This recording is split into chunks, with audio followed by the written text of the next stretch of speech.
in Gujarat, there is a saying, Prime Minister Narendra Modi is like Bali, the king of Kishkinda. Then Wing Commander Abhinandan Vartman was captured by the Pakistanis. Once he saw the image, he sent a message through the then RW chief. If this boy is even touched again, मैंने दिवाली के लिए पटाखे नहीं रख रखे हैं. When Doklam happened, the only reply that he made was, "What are you waiting for then?" Arun Jaitley was somebody who he could sort of laugh with. He'll stand up against China in Doklam. He will stand up in Pagong So. He can differ with US. He's going to buy Russian oil. He's there to protect Indians, whether they're stuck up in Yemen, whether they're stuck up in Sudan, whether they're stuck up in Ukraine.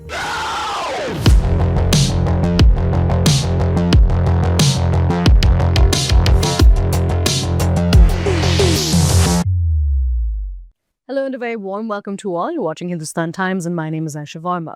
Today, we have a special segment of Point Blank.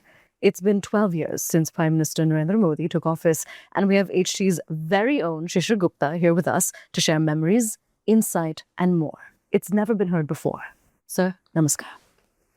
Sir, you have known the Prime Minister for over 25 years. Tell us, how is he different from other Indian Prime Ministers? See, Aisha, Prime Minister Narendra Modi is an exceptional leader. He's a leader who has the vision. He's a leader who has the capacity to plan and then the capacity to execute. So he has this amazing capability of somebody looking as to what is the lay of the land at 50,000 feet, and he's somebody who actually looks it on the ground.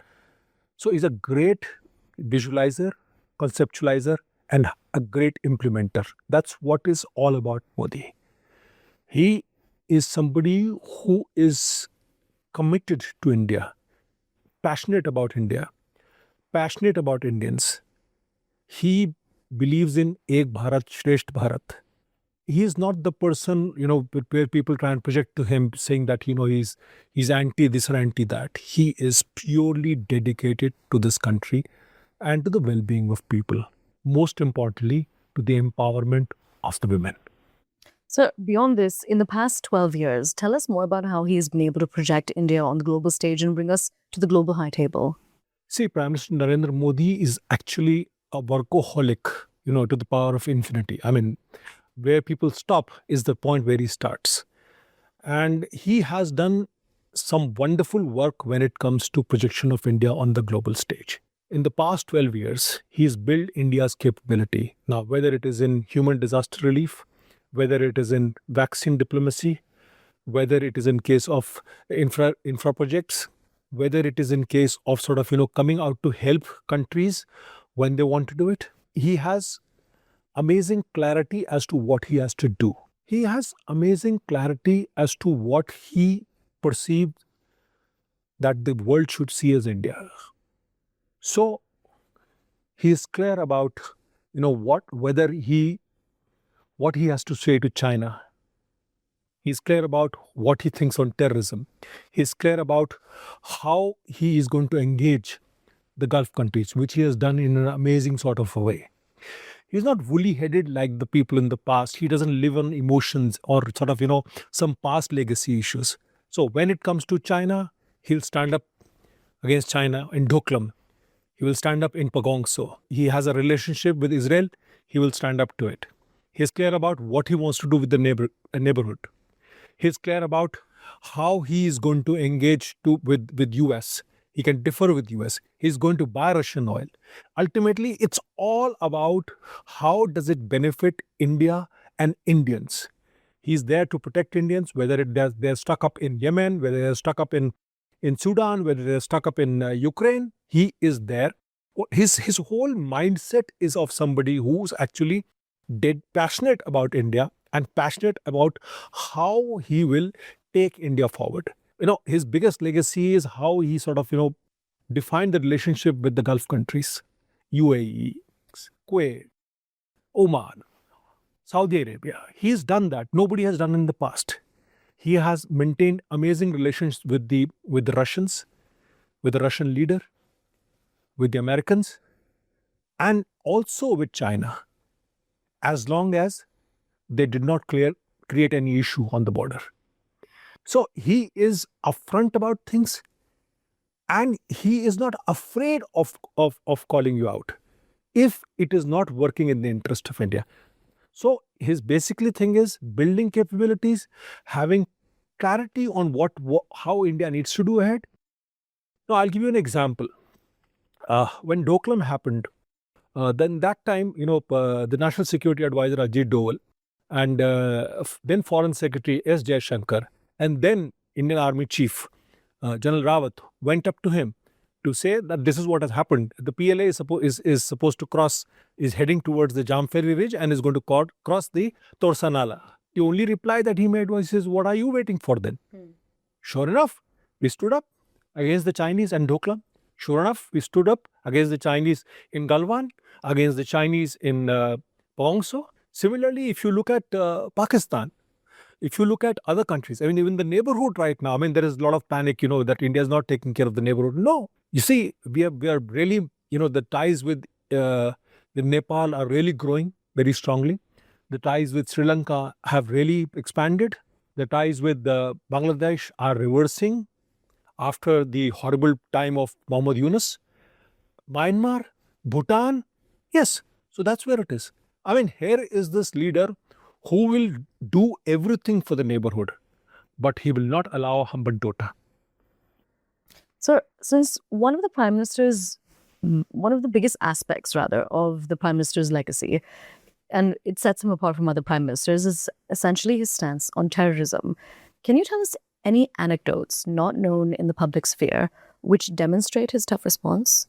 February 27th, 2019, after India had conducted Operation Balakot, or what was called Operation Bandar, against the Jaish-e-Mohammed camp in Balakot after the Pulwama strike. So at that particular point of time, on 27th, then Wing Commander Abhinandan Vartman was captured by the Pakistanis, and they decided, they showed images of a bloodied Wing Commander of the Indian Air Force whose plane had been shot down, MiG-21, after he had shot down a Pakistani F-16 across the LOC. Now, once he saw the image, he sent a message through the RAW chief, the then RAW chief, saying that, if this boy is even touched again, मैंने दिवाली के लिए ये पटाखे नहीं रख रखे हैं. And sure enough, he deployed the Prithvi missiles in Rajasthan sector. He let the Americans be known, he let everybody be known that the moment, if this happens again, if the boy is not released, he is going to punish Pakistan like no one's business. And sure enough, Wing Commander Abhinandan Vartman was released, with then Prime Minister Imran Khan making a statement before his own National Assembly saying that they are releasing the man. So Prime Minister Narendra Modi is tough as nails when it comes to India. And he has made it very clear time and again, whether it is surgical strikes, whether it is Balakot, whether it is Operation Sindoor. During Operation Sindoor, what happened was that, towards the end, the Indian Navy twice approached the government saying that they wanted to launch a strike at the Karachi port and they wanted to hit at the Pakistani Navy. His advisor said that, listen, if the Pakistanis retaliate towards Jamnagar refinery, there'll be an economic loss and there'll be problems for India. Economic problems because it'll hit the Indian economy. The Prime Minister's reply was, he says, we have actually handled the worst during COVID era as far as economy goes. I don't care what happens to Jamnagar. You go ahead. This is what Prime Minister is. And when it comes to terrorism, he has absolutely clear-cut policy. If you do terrorism, you will get a punishing response. Nothing will go without a consequence. That is the message to Pakistan. If you want to talk, you first ensure that you just wipe out terrorism. And then we can talk. So when it comes to terrorism, when it comes to national security, when it comes to internal security, be it sort of be it the eradication of the left-wing extremism, be it the how he's handled Kashmir after sort of abrogating Article 370, Article 35A. These are all big decisions of a man who's determined to ensure that India finds its right place in the global committee. So you have a person who is totally wedded to India in that sense, and he has a vision where he when he says that he wants India to be a developed country in 2047, I don't have any doubts. Sir, Prime Minister Narendra Modi is also the first Prime Minister to address matters like illegal immigration and the security threat that it could pose in the future. Tell us more about this. See, Prime Minister Modi has a great sense of timing, whether it is political timing or whether it is policy timing. This issue of illegal immigration, particularly we were facing from Bangladesh, or we are facing from other parts, maybe Nepal or other parts of the country. It's going to be a very serious issue because, ultimately demographics is destiny. So this is what it is. And that's why he's highlighted the issue. And that's why he's ensured that, India is for Indians. India is, when I say Indians, I mean everybody. I don't say Indians means only Hindus. That's what Prime Minister is all about. Okay. And he is somebody who understands the national security implications of this illegal immigration, which particularly, you have these countries like Myanmar, you have countries like Bangladesh, which are disturbed over the year. You have countries like Sri Lanka, with their turmoil over there. You have countries like Pakistan, we're perpetually disturbed all over the place. Afghanistan. So in the neighborhood, we have a lot of places. Nepal was disturbed for a long time. So the thing is that, he basically believes that, India should be there for Indians, and it is for first Indians that who should sort of take advantage of Indian resources and basically improve on their own conditions rather than sort of bringing in everybody and creating a vote bank like the previous parties used to do. So this is what Prime Minister is all about. And if you look at him politically also, I mean, he's a man who immediately captures his sense of political timing is such that he'll capture the various missiles thrown by the opposition and use it against them. So he's been doing that time and again. So he's a very sharp man. He's a political man, but at the same time, he's somebody who is an exceptional leader, who is disciplined, and he is he leads with this personal example. I mean, the man is disciplined to the core, and he can really outwork even a 20-year-old right now. Do you think that he could be called a loner? How crucial has the team around him been in executing his vision, and who does he miss from his team? Some people who've been there over the last 12 years. See, to the first question, is he a loner? I don't think so. He has a team. He has a team Modi, which is there. If you look at his cabinet committee on security, you will see the people. I mean, the person whom he'll sort of go first when it comes to internal security politics is Home Minister Amit Shah. I mean, he is somebody who is virtually wedded to him for the past maybe 30 years or 35 years. I mean, Amit Shah and PM have known each other since Amit Shah was maybe 14 years old, and the two used to go on a Vespa scooter, campaigning in Gujarat. Amit Shah is somebody who himself is a very astute politician, and somebody who again is a workaholic to the core. So he has Amit Shah, who is actually looking at security, politics and all. Then he has a national security advisor, Ajit Doval, who's looking at national security. I mean, here again is this man who's one of a kind, who's exceptional operational planner and executor. So that is the other person who brings in. Then you have S. Jaishankar, somebody, a bureaucrat turned minister, politician, but the man knows his subject.